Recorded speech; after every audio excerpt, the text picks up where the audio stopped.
On the catwalk, girl. There you go on the catwalk. I think Catwalk. we are recording now. Week Oh, 50, Tuesday, Thursday.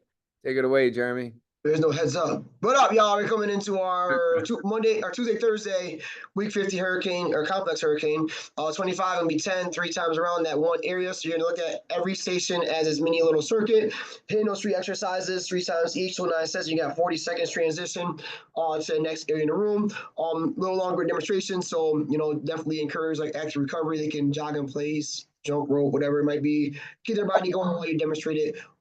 Usually you're gonna see the B and C movement are going to be just unilateral. So I'll save some of the demonstrating on those because all you got to do is say switch to the other side. So our dumbbell area, we're going to do a alternating bent over row, get our horizontal pull, overhand grip to neutral grip. So you want to make sure they're rotating at the wrist in aid of a healthy rotator cuff. Got it set up? Is all set up? Yeah. You're the best. Thank you. I'll see you tomorrow. Keeping a neutral spine, keep that chest big on this one. If they got to reset to save their back, they can reset to save their back on this. So they're not staying bent over for that 25 seconds. Using larger muscle groups, so you can go a little heavier with the weight, challenge themselves with the weight as they come up. I always think of a chainsaw motion when I do any type of row, renegade row, 3-point row. But they're going to come up towards their hip line to engage more of the lat, locking the elbow tight to their torso when they get that row. And they're going to go to your single arm jerk press. So this is going to get your vertical push overhead. So bicep to air, want to stabilize. So the leg that kicks back is going to be the same leg that's the right arm, you're jerking up with the right arm with that jerk press. Your right leg should kick stand behind you for that support. All right. So as you pop it up, stabilize, and then reset down to the shoulder and control. Don't just drop the dumbbell down. Control the dumbbell as you come down. Stay in control with that movement as you stabilize out at the shoulder. If they have issues with this, they can just work with a hammer curl cross body and avoid any overhead motion. I usually encourage to do your non-dominant side first on this one, and whatever way you work with on your non-dominant side, do that on your dominant side so you're not creating any imbalances by going really heavy on your dominant side and reducing the weight on your non-dominant side. So keep it consistent on both sides. And if they do want to go heavier, try to have them go heavier on their non-dominant side too. Even if they get like 3 to 5 reps in that 25 seconds, that's more than them just trying to go for heavy weight on their right and then go for lightweight on their left. So again, try to make sure they keep it consistent on both sides. And then we'll go into our battle rope stations. Battle rope station, you have your jump lunges. So you're gonna jump. You're gonna jump with that slam, drop that knee down. All right, alternating sides. You're going up, head and chest up. Keep your torso tall. Make sure you're not leaning into the movement. They can, pretend that there's your favorite drink on their head. So making sure when they're going down, their torso's tall and they're not bending into that as you go to that slam and that lunge. Obviously, if the hop is too much, they can just walk that out or kick that rear leg behind them. If they're not working with the range of motion of dropping the knee down into that lunge. So getting some power, engagement. This one is you can be a coach there too, making sure they come up with that slam. Give them an aiming point. We aim high, we don't aim low. So have them aim high for that hand. And we're gonna go into our Russian twist. So right down. So I like to keep the handles upwards and you go hip to hip, get that twist, and then get the ropes above your knees. Then you can progress that 1, 2, bring your knees off the ground. And again, you have to get the rope above the knees and then go side to side, work that core, lean back. All right. So a lot of times, I'll grab like the shoulders slightly and help them lean back so they're getting more core engagement. So they're not sitting upright. If they're upright and doing it, they're not getting much out of it. You want to contract the core to hold more of a C-sit as you lean back. And then if they're not going on the floor, they can still work that torso twist, that rotation from a standing position. And then we have your crisscross, like internal, external rotation. So make sure to keep your elbows closer to their body so they get more of that shoulder burn, right? So a lot of times you're going to see people come out, they're going to smack the person behind and next to them. So on the crisscross, have them come over, under, inside, outside as they alternate that over under movement with that. They want to add some locomotion to that one. They can walk forward with it and walk backwards just to add a little more to that. You're not seeing like in that same spot. So you can add some more locomotion to that. Crisscross to make it jump, right? Some crisscross songs with that one. And then if you find some wall space, kettlebells, I mean, fit fire, whatever you can work with on this one. The fit fighters you might need for the next round, but wherever you can find that wall space, that might be easier for them to like hold that wall sit and try to lock your elbows to that wall to get that bicep curl in there. So once they get there, so now that they're restricted, you're not going to use your shoulders to get it up. So the goal is to come all the way down, 4 range of motions, fully extend at the elbow joint, come and get that curl, trying to keep their legs parallel to the floor as they hit that wall sit.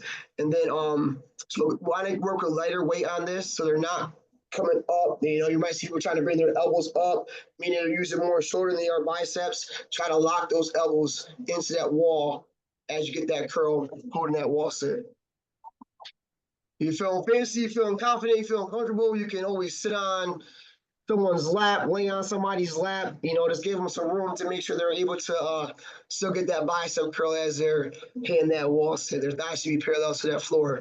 So it should be a perfect seat for someone's butt to sit on.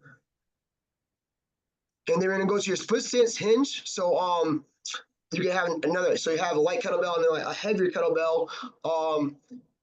Fill the gap. So if you're bringing that right foot up onto the wall, you're gonna have the kettlebell in the right hand, and your goal is to get both butt cheeks to the wall, right? So as you're hinging over, make sure both butt cheeks comes to the wall. If you feel like one is just hitting and the other one's not hitting it, you're not square enough. So make sure you square your hips up.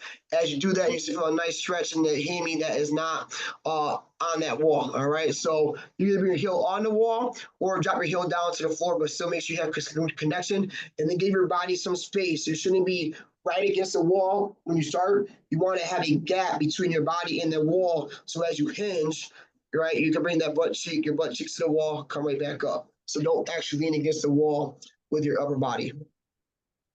Yeah. If you have an asymmetrical butt cheek, I mean, is there anything you can do Probably about should go to a chiropractor and see Okay. if you know put you back in alignment if you are like shifted somewhere this way. Yeah, All right. yeah. I get there. Yeah, for sure. Got a mini band, just some donkey kicks on the side that's not as plumped. All right. Thanks for the advice. Got you. All right. So surge sandbags or rams, you have your exertional hold, so we're holding up front, getting that front load without, really getting shoulders involved. More core focus. Anytime you hold someone out front, you're gonna engage the core a lot more. So press that belly bunch of your spine, again, head and chest up. As they walk into that lunge, you're gonna rotate over the top leg. So rotate over the top leg. Try to break the movement up, like step, lunge, and then rotate, step, lunge, and then rotate. Try not to do it all in one motion, because then you're gonna see people form and get all like quirky and weird and leaning over. So try to break it up and take their time as they go through this. So you're getting some dynamic core while still working the legs on this. And they're going to go to your plank to push up with the drag. So again, another station you want to make sure you're telling them to alternate their hands. So as they come up on their rights, down on their up on their rights. Now, if the surge, the ram, the sandbag fit fighters on their right side, you want to pull opposition and go under the arm. All right. So we want to make sure you're having the object, whatever the object is, on your side in a place you can pull it under your arms. You want to cross the body. So if it's on the right side, pull with your left. If it's on your left side, pull with your right. But make sure, again, if you come up on your right side, down the right, next time you come up on your left side. So you're not having, again, asymmetrical triceps, one tricep bigger than the other as you're walking around. So make sure you're getting both triceps involved. Then people can add a push up in there. You're right naturally going to do that anyways. You can do that from your toes, your knees. You can especially still do it from elevated surface too, so you can get a box near them on that. You can still do that. And if they don't even pull, still keep their hips aligned because another one is a hip is an anti-rotation. So making sure their hips are squared when they're pulling it over, they shouldn't be opening up their hips to get it. That means the weight's too heavy. So you can bring your fingertips on their side of their hip, and as they go to that pull, you notice too if it's too much weight and you're holding their hip, their one leg is gonna pop up in the air. So even when they wide base, you're gonna see their leg pop in the air. So they probably should go lighter with that weight.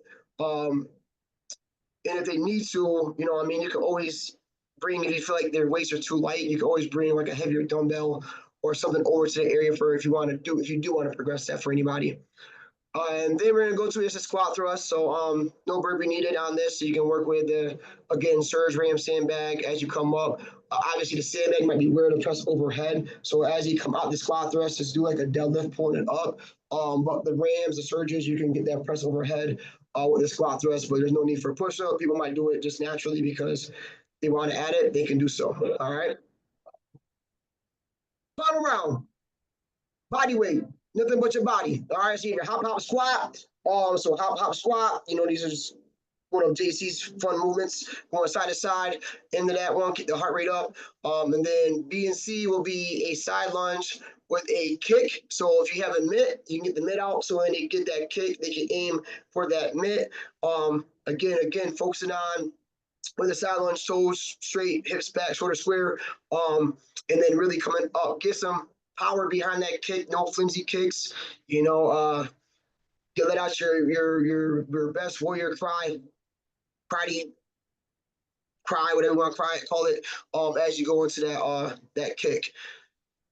If you needed fixations, depending on class size, you can reduce the time down to 2010. And again, go around 3 times. It'll work perfectly with fixations if needed. Your vert ball, reach for the sky, your 4-point low jumps, and your twisted pivot. So challenge based on that one. But again, that's if you need that fixation. And into our finisher, we're going to go with an AMRAP style finisher. So 4 to 5 minutes on the clock. You can judge the class and see what it is. You're going to have your blast off push up. We don't have any horizontal push within the workout. So this would be your horizontal push because technically you're not supposed to do a burpee on the surges. So it's just a squat thrust. So the blast off push up will get you your horizontal push. Aiming for 10 reps. I think it's actually not bicycle. I think it's a reverse crunch. So you'll go for 10 reverse crunches. That's my bad. I believe it's reverse crunch in the video. And then you got your 10 prisoner jump squats, and you can do those for that 4 to 5 minute time frame as many times as possible. And as you got for your Tuesday, Thursday, complex hurricane workout.